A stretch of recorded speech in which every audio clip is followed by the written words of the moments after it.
Hey YouTube, how's it going?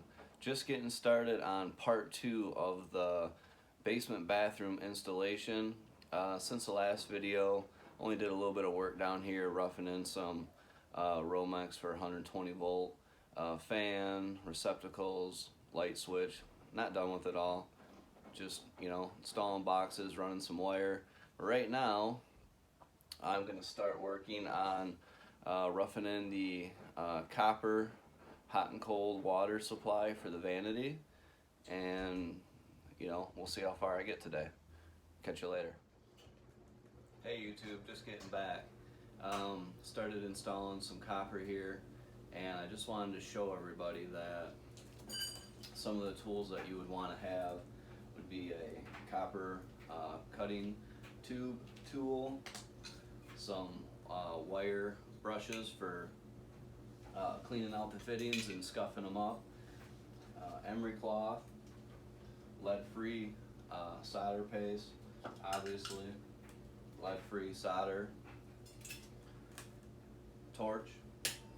Now, the other thing, when you're cutting this pipe, you want to sand the end down, and you also want to clean up the fitting that the male side is going into. That way you get a good bond with your solder. And when you're cutting copper tubing like this, you go around, it creates a nice little burr around the pipe. You want to clean that up. What I have right here is a little deburring tool, which I already cleaned it up. If that doesn't work, a knife works really good. Just going around cleaning it up, maybe a little sandpaper in there. I usually go, I try to go above and beyond even normal expectations when I'm doing my own work. I want it to last for, 30 or more years, and there's nothing like doing it right the first time. So that's just a little quick tips. I'm not a plumber, don't claim to be one, but I've done a lot of plumbing work over the years, and just wanted to show you that. Start part two here. I've been roughing in the control valve, all the copper for the shower here. Previously, I ran the copper hot and cold to the vanity and also the toilet. I had to run some copper up in the ceiling above the bathroom and put in 3 or 4 shut-off valves to kind of isolate everything so I can work on things down the road. So with that, show kind of a close-up of these Delta rough end valves. I still have to sweat my my takeoff for the shower, and then also the lower control here for, I don't know what that's called, to be honest with you. Got to sweat this in. Try not burning the house down when you're soldering. Probably want to kind of stand by and do a little fire watch when you're done. I have a little heat shield that I've been using up in the ceiling. It works, but sometimes you're just going to burn the wood. You really can't help it. So hope you like the beginning of part two, and stick with me.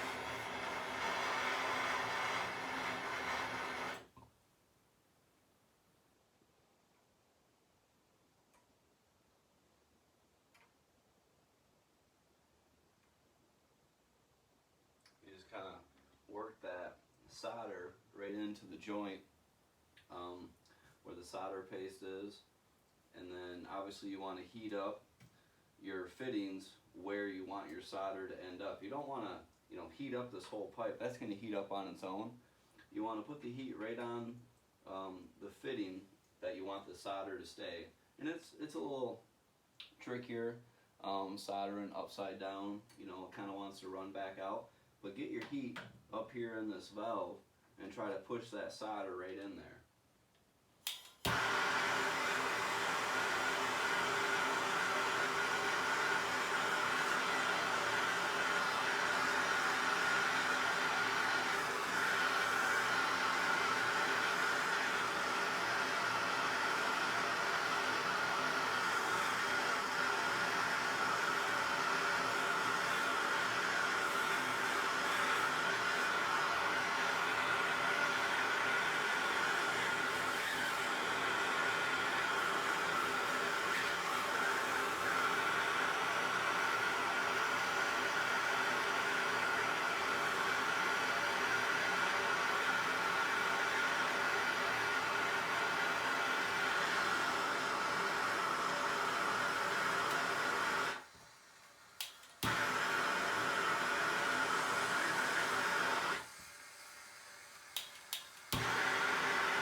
That's hot.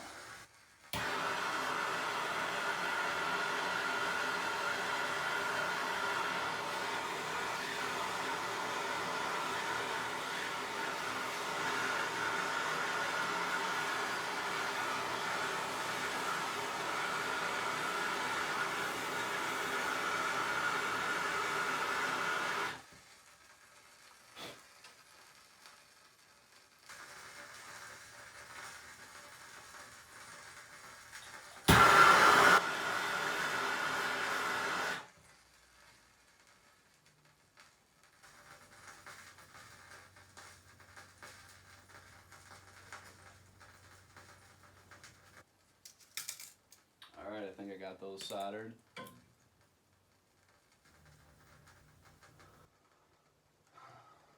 So, one last solder joint to do, and that's the supply water for the shower head. Little brass elbow up top. Up here, I don't know if you can see it on camera. And I will be done with the control for the shower. Hey YouTube, how's it going? Just a quick update. Last weekend I was working on the shower control valve, downspout takeoff for the shower head. Finished roughing in all the hot and cold water supplies, shut-off valves to the toilet, the vanity, and also the shower now. Now I'm just throwing in some R15 in the walls. So that's just a quick update. Follow along. Hey YouTube, how's it going? I just finished installing the tub surround right behind me. Been working on it the last couple hours. It was a lot of fun. It's a Friday after work. Excuse me. Thought I'd get a little work done down here in the basement. Make sure you measure 2, 3, 4 times before you drill any holes into these panels. You want to make sure you're in the correct location the first time. Also, you want to make sure that you put a bead of silicone bathroom caulk all the way around the bottom, and then come back out and make a little L right here. That will protect your drywall down the road. Thanks for following along.